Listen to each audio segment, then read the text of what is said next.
En la parte glomerular tiene lugar el proceso de filtración y en la parte tubular tiene lugar el proceso de reabsorción y secreción, que es la que vamos a ver ahora, ¿ya? Ahora, como ustedes pueden ver, las nefronas no se regeneran. Esa es una cualidad que tiene el ser humano. El único órgano que se regenera, así la hayas maltratado mucho, es el hígado. El hígado.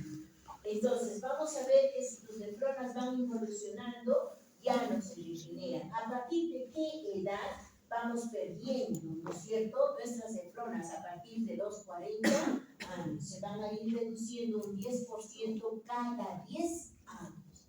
Quiere decir que una persona llega a los 40 hasta los 50 y habrá perdido el 10%, ¿no? Entonces ahora tienen una longitud promedio de 30 a 50 micrómetros y 1.000.000 de nefronas por cada riñón. 1.000.000. Por eso es que casi no se nota, ¿no? No se nota cuando va pasando esta parte, no se nota. Vamos a ver aquí ahora. Les decía que tenemos dos tipos de nefronas. Una nefrona cortical y las nefronas yuxtaglomerulares. ¿Tienen diferencias? Obviamente. Las nefronas corticales poseen masa de Henle mucho más cortas. Penetran poca distancia dentro de la médula renal. Entonces, ustedes dirán, ¿ya cuál es la médula renal? La médula, tenemos el riñón, la parte cortical, que debería ser la parte externa, y la zona central, que sería la zona medular. Entonces, nosotros cuando decimos nefronas corticales son las que están acá arriba y muy poco van a penetrar la zona medular. Ahora, poseen una red capilar peritubular tan igual como la va a poseer las nefronas yuxtaglomerulares. Entonces, vamos a ver que las nefronas yuxtaglomerulares están ubicadas, yuxta se dice porque están ubicadas en el límite de la parte cortical y medular. Yo les decía, el riñón tiene dos partes, una parte cortical y una zona medular. Y estas yuxtaglomerulares justamente están en ese límite, ¿no? Poseen un asa de Henle mucho más largo, por lo tanto, si es un asa de Henle más largo, sí penetran y llegan hasta la médula renal, ¿no? Entonces, incluso llegan, dice, hasta la papila renal. Ahora, todos como estas, yo les decía, tienen una vasta red de capilares, pero como el asa de Henle de estas, las yuxtaglomerulares, es más larga, vamos a tener una red capilar especializada llamada vasos rectos. Entonces, que van a discurrir paralelamente a cómo están ubicados estos. Ustedes ven aquí, esto es más corto, ¿verdad? Y esto es mucho más largo. Pero miren, esta de aquí, que es más corta, esta habrá penetrado más a la médula y va a estar cerca a una papila. Ustedes sí ya llevaron anatomía. Yo tengo la zona cortical, la zona medular, va a llegar a la zona papilar, ¿verdad? De la zona papilar va a terminar en cáliz menor y cáliz mayor. Del cáliz mayor voy a ir formando varios cálices mayores que me van a ir formando la pelvis renal, ¿no es cierto? Ustedes que ya han hecho anatomía ya me van entendiendo mejor. Ahora vamos a hablar un poquito del glomérulo renal. Entonces, miren, cuando ustedes hablan de patologías, casi problemas en la papila es muy poco, en el cáliz menor es poco, en el cáliz mayor es poco. Donde aparecen los problemas patológicos es en la pelvis renal. Y la pelvis renal, no sé si la tengo acá. Esta es la pelvis renal, la que está saliendo, esta de acá. Entonces, antes de la pelvis renal, obviamente están los cálices mayores. El conjunto de cálices mayores ha sido formado por cálices menores, y ahí están las papilas. Entonces, ¿dónde van a encontrar ustedes patologías que comúnmente lo presenta el ser humano? En la pelvis renal. Y ahora cuando, por ejemplo, aparece una infección de transmisión sexual, que el germen ha llegado hasta la pelvis renal, nos dice que usted tiene pielonefritis. Pielonefritis. Y empieza todo el tratamiento. Ahora, si la enfermedad abarcara al glomérulo y al sistema tubular, le llaman glomerulonefritis. Glomerulonefritis, ¿no? Entonces, por eso es que ustedes y yo tenemos que ir aprendiendo todas sus partecitas para ver en qué momento de la patología va a afectar y qué signos y síntomas se van a presentar. El glomérulo sí se afecta. Cuando el glomérulo se infecta se llama glomerulonefritis. Entonces, cuando ustedes escuchan por ahí, o la señora le ha dado un cuadro de glomerulonefritis, y entonces no vas a pensar que esté en la cabeza, ni en el corazón, ni en el hígado, tienes que ir pensando en su gripe. Entonces, miren, acá está solo el glomérulo. Esta pequeña porción que va saliendo aquí, ustedes van observando unas células aquí. Y estas células tienen como unos pelitos. A eso se llama borde en cepillo.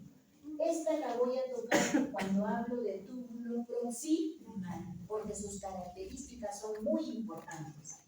Entonces, de aquí para acá es túbulo proximal, y de acá para acá es el glomérulo. Ya les había presentado yo a la arteriola aferente.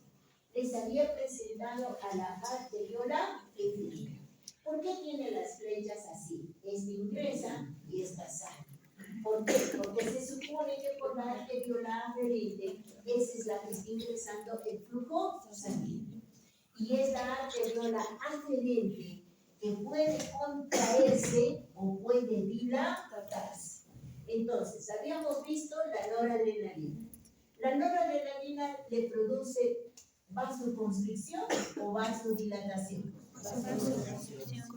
¿Qué le provoca? Vasodilatación, ¿verdad? ¿Verdad? Vasoconstricción. ¿Verdad? Es vasoconstricción. Por lo tanto, si esto acá llegase la noradrenalina en una descarga simpática, ¿qué es lo que va a provocarse en su músculo liso? Se va a fijar a receptores alfa 1 y le provoca vasoconstricción. Cuando esto entra en vasoconstricción, obviamente ya me hace pensar que esto se cerró y que el flujo sanguíneo por aquí va a disminuir. Es lo que yo siempre en cada momento he dicho. Cuando baja el flujo sanguíneo por aquí, obviamente aquí no va a ingresar lo normal. Entonces diré, habrá caído la presión media de filtración y me va a caer mi filtrado glomérulo. Entonces, la sangre puede ir así, ingresa por la arteriola aferente, va al penacho de capilares y puede salir por la arteriola efferente. No es que puede, sino sale. ¿Por qué? Porque nosotros de aquí para el túbulo proximal no vamos a filtrar elementos formes. Vale decir que no se filtra glóbulos rojos fundamentalmente. No filtro glóbulos blancos. No filtro plaquetas. Por eso ingresa por acá, va aquí y sale por la arteriola efferente. ¿Estamos? Y solo voy a filtrar la parte líquida que es del plasma, que lo vamos a ver más adelante. Muy bien, aquí tenemos a la mácula densa que ya hemos trabajado, ¿no es cierto? La mácula densa que está en contacto con las células mesangiales y también está en contacto con las células aquí epitelioides que constituyen el aparato juxtaglobulado, que ya les he trabajado esta parte. Ahora, por aquí vamos a tener a la cápsula de Bowman, ¿no? Y esta cápsula de Bowman está constituido por dos capas, ¿verdad? Las que ya han hecho me ayudan. Hagan de cuenta que yo no sé nada. La cápsula de Bowman, ¿cuántas capas tiene? Ya, los que han hecho. Ulises, ya has hecho, ¿verdad? Ulises, ya has hecho anatomía. 100%. Sí, lo hemos hecho, pero... Ya 100%, pero no hay en la casita nada. No lo considero, pero las partes de... ¿Quién te enseñó? Los dos profesores. ¿Qué? Los dos licenciados. Fidelis. No te entendí nada. Licenciados. Fidelis.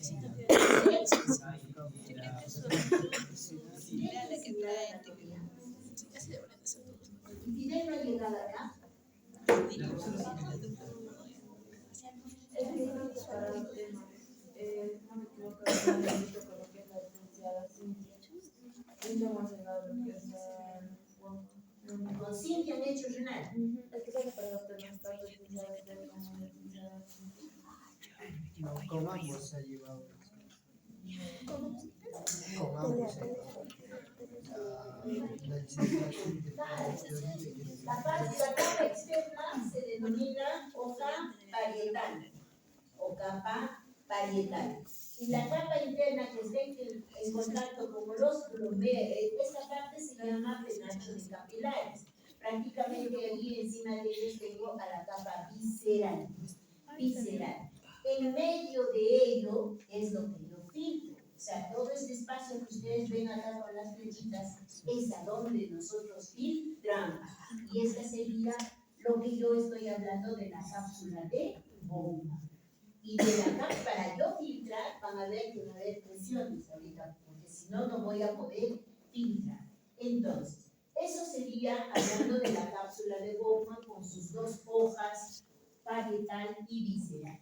Luego tengo al propio enrollante. A esto le llaman, por ejemplo, a un glomérulo le llaman un penacho de capilares, porque está formado por un conjunto de capilares que están unidos. Como ustedes pueden ver, no está separado, están como que allí, como una madeja de hilo que hemos enrollado, igualito está esto, ¿no? Entonces, este penacho de capilares es el que realmente tiene el tejido sanguíneo y el que va a filtrar hacia el espacio, ¿no es cierto?, que yo tengo entre la capa visceral y la capa parietal.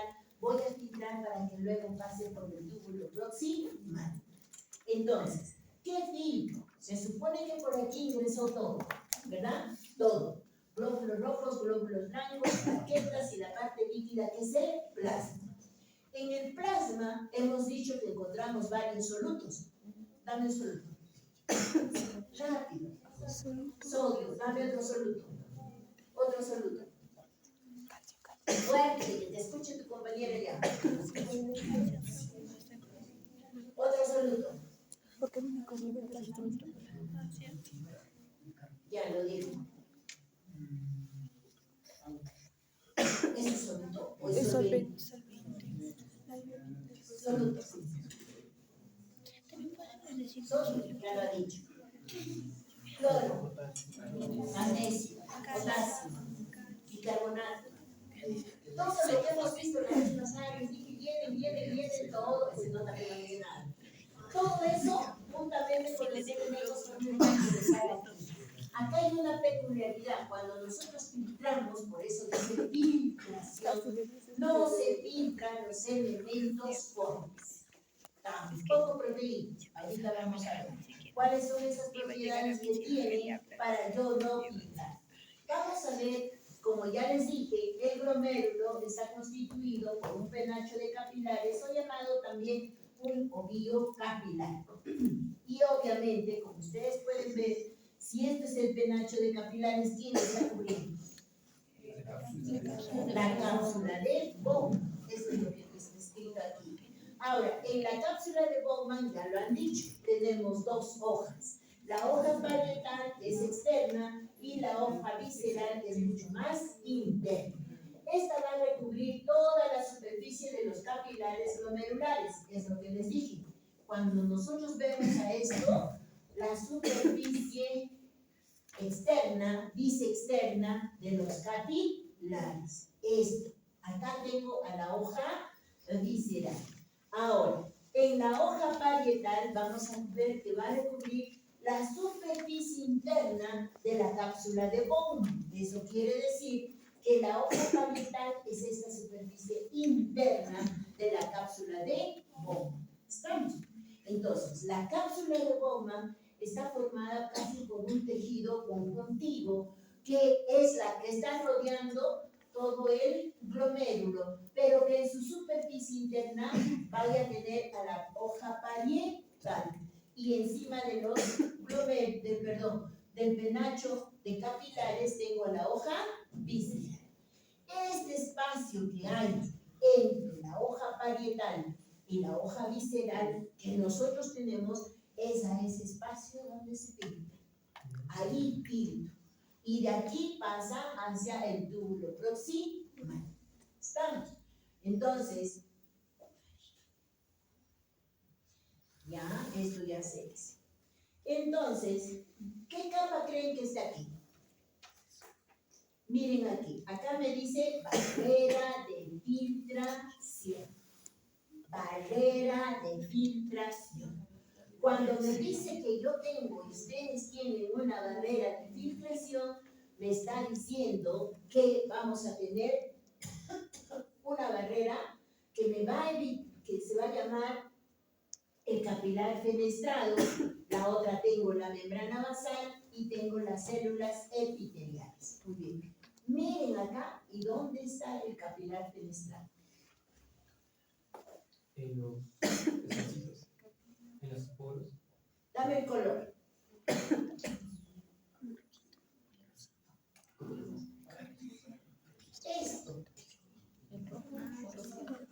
Esto sería, por eso dice capilar. Es decir, que el número penacho de capilar. Ya. Esto sería el capilar fenestral. Ahora, busquen qué es fenestral. ¿Qué es fenestral? ¿Han visto ustedes al colador? Al colador del café, del té, los huequitos, y por ahí si yo le pongo todos los granos de café, no pasa los granos de café, pero sí pasa el capilar igualito. Igualito es este capilar fenestrado que ahora les voy a decir qué características tiene. Luego tengo, por encima del capilar fenestrado, debe estar una capa basal, que estaría en esta zona celeste. Y luego tendría las células epiteliales, o llamados también células podocíticas, que es la pasta interna y que por aquí ya va a salir el filtrado. Entonces, miren, si nosotros, yo digo, por acá vino la arteria afluente, ingresó flujo sanguíneo, y se pasa este primer filtro, que sería el capilar fenestrado. Solamente, miren lo que dice acá, que permite filtrar grandes volúmenes de líquido. Es lo que yo antes les decía. Ese líquido obviamente es plasmático, puede elevar la capacidad de restringir a las macromoléculas. ¿Qué quiere decir cuando me va a restringir las macromoléculas? Yo filtraré glucosa. Antes me han dicho que en el plasma estaba sodio, potasio, cloro, bicarbonato, pero se olvidaron de lo demás. ¿Qué más hay? Plasma. En el plasma hay proteínas. ¿Qué más hay? Glucosa. ¿Qué más hay? Lípidos. Entonces, la pregunta es, dice, con elevada capacidad de restringir a las macromoléculas. La pregunta, ¿filtro o no filtro al albúmina? ¿Filtro o no filtro a la glucosa? Ojo, por eso cuando ustedes digo restringir significa que no voy a anular. Si ustedes digo, ya, ustedes vamos a salir por allá y solo salen 2. Se restringió la salida, ¿cierto? Entonces, ¿yo puedo filtrar a la glucosa? Van a ver que sí. Puedo filtrar a la albúmina de alguna manera. La única capa que te va a decir, tú lo pasas, va a ser la capa basal. Y eso te restringe el filtrado de las proteínas.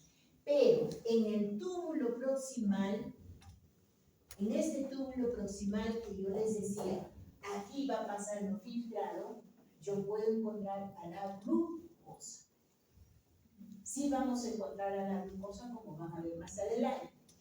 El hecho está que en estos niveles 100% de glucosa filtrado sufre reabsorción. y por un mecanismo de cotransporte. Ahora va a repetirse todo lo que he hecho en tubo digestivo.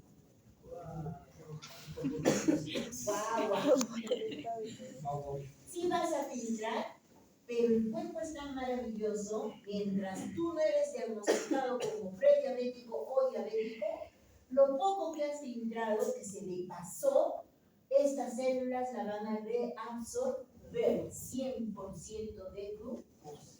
De tal manera que te hacen un análisis de orina y vas a encontrar en orina glucosa cero. No tienes diabetes. El diabético sí, no lo es. Entonces, cuando dice capacidad restringida, es eso. Sí pueden filtrar, pero mínimo. Con capacidades de reabsorción. Entonces, vamos a hablar de esta primera capa que les he dicho, el capilar fenestrado. ¿De qué trata este capilar fenestrado, o llamada también barrera de filtración glomerular, primera capa? Porque tenemos tres, les dije, ¿no? El capilar fenestrado, la capa basal y la capa epitelial. Tres. Entonces, en esta barrera de filtración glomerular, vamos a hablar de la primera, que vendría a ser el capilar fenestrado, o llamado también endotelio del capilar glomerular. Miren todas las características que tiene, y ahí en rojito algo del rostro. Desde esta capa, capilar fenestrado o endotelio capilar glomerular, no filtramos ¿a quién? A las células sanguíneas. Vale decir que la barrera de filtración glomerular es completamente impermeable a filtrar células sanguíneas. No te va a filtrar. ¿Quién va a filtrar? Más adelante hacemos ejemplos. Ahora, ¿de qué está constituido esta primera capa? Si yo solita hablo, por eso es que quizás no me dejan entender. Si este es el capilar fenestrado, que es la que estamos hablando, y miren acá, ¿qué es esto? ¿Quién lo constituye? Ya sé, esos células. ¿Quién la constituye? Mírenle por lo menos su color y todo. Fenestradas, y acá tienen su nombre. Ahí está su nombre. Fuerte. Son células endoteliales. En sí, por ejemplo, este primer capilar fenestrado, esta primera barrera, está formada por células endoteliales. Y su nombre ya está allí, endotelio capilar glomerular. Y entonces dice que la superficie de estas células endoteliales, ¿qué te van a presentar? Presentan unas proteínas que poseen cargas negativas. Ahora, ¿cuál es su función de la presencia de esas proteínas que tienen cargas negativas? ¿Qué hacen? Lean. Fuerte y bien. Que evitan el filtrado de la proteína. Ahora, fundamenteme por qué. Le digo que si ella fuera la célula endotelial, su cabecita fuera la célula endotelial, pero su membrana, que está encimita, dice, tiene una proteína. Y la proteína tiene carga negativa. Ya, por acá está entrando lo que el flujo sanguíneo. Tiene carga negativa y ella es la célula endotelial. Y te dice evite el filtrado de las proteínas. ¿Por qué? ¿Por qué? Ya les he dicho hace tiempo. ¿Por qué? Dos cargas negativas se atraen o se repelen. Se repelan. Entonces, si la célula endotelial tiene carga negativa y la proteína, les dije, es de carga negativa, se repela. Entonces, al repelerle, ¿qué hace? Evita que se filtren las proteínas. Es la primera barrera que está haciendo que tú no filtres a las proteínas. Ahora, posee más o menos unos poros de 70 a 100 nanómetros de diámetro. Ahora, este endotelio capilar o capilar fenestrado tiene una propiedad. Miren, su propiedad dice es permitir el paso de los líquidos. Si me dice que permite el paso de los líquidos, me está diciendo que le va a permitir pasar al agua. ¿Qué más? Absolutos disueltos, obviamente en el agua. Entonces, si yo digo va a pasar el agua, juntamente con el agua, ¿qué está pasando? Sodio, ¿verdad? Calcio, ¿qué más? Cloro. Sus solutos, el bicarbonato, lo que está disuelto en el plástico. Eso está pasando.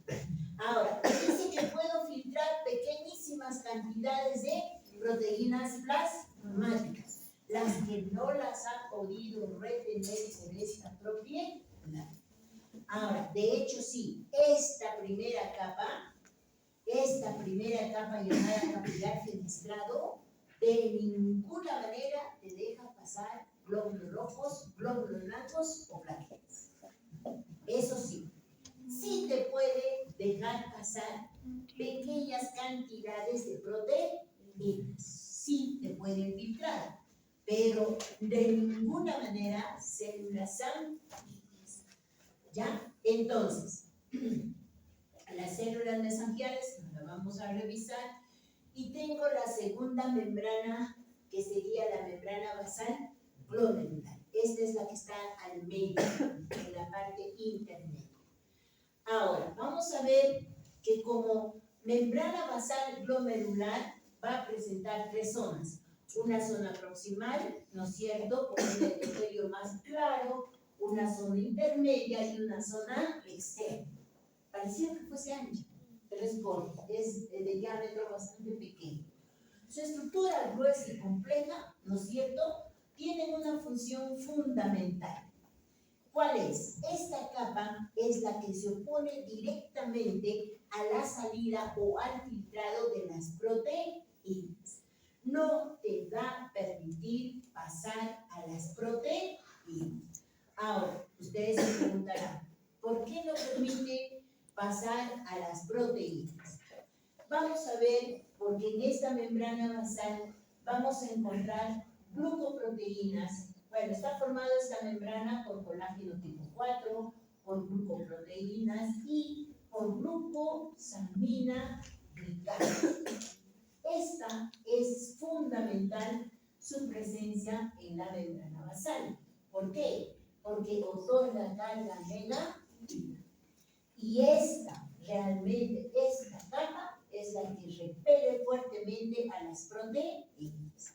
Y entonces las va a retornar para que salga por la arteriola enteroidea.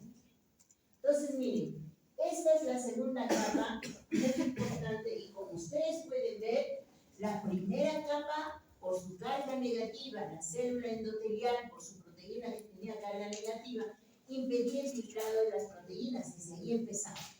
Pasamos a la capa basal y tenemos los grupos aminoglicanos que tienen carga negativa, e evita también el filtrado de las proteínas, pero esta es la capa más potente. Esta es la más importante. Entonces, hasta aquí, estas están trabajando que tú no filtres a las proteínas, pero sí te va a filtrar la parte líquida con sus solutos. O sea, te puede filtrar agua, sodio, cloro, bicarbonato, etcétera, etcétera. Sí te va a filtrar. Pero esta es la que se opone prácticamente a la pérdida de las proteínas. Y la última capa, que vendría a ser la tercera, va a ser la capa llamada podocitos. Esta se va a unir a la membrana basal glomerular mediante prolongaciones podálicas, y esta la podemos ver aquí. Los podocitos igual van a tener una capa recubierta por glucoproteínas aniónicas. ¿Cuál es su función? Estos podocitos van a poseer también cargas negativas, lo cual va a impedir hasta ese nivel que nosotros perdamos a las proteínas. Las tres capas se oponen a la pérdida de las proteínas. Cuando